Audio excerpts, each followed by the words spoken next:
Hey guys, welcome to Tutorial Guru. Today we'll be learning how to anonymously view Instagram stories, and now let's dive right in.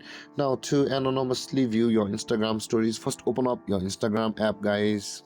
Now, to view Instagram stories anonymously, guys, you need to know a thing, that is, if your internet connection is connected to Instagram, then the activities you do will be recorded on Instagram. So in order to view the Instagram stories anonymously, you'll first require to turn off your any internet connection available or running on your phone. So in order to do that, we'll be just switching on the airplane mode.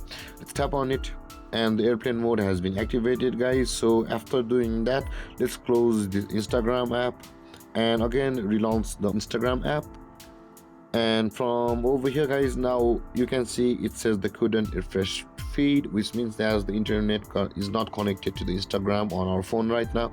So this way, guys, if you view these stories, you can see you'll be on the anonymous list of your Instagram, but you can see all of your stories will not load, and you will be required to connect with the internet again in order to load these stories.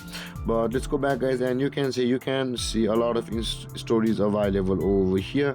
So with that process, you will be able to anonymously view Instagram stories. And with that being said, guys, this is how to anonymously view Instagram stories. And if you have any confusions or questions regarding the topic, feel free to comment in the comment section below, and don't forget to like, subscribe, and hit that bell icon for more videos. Thank you for watching, guys. Peace.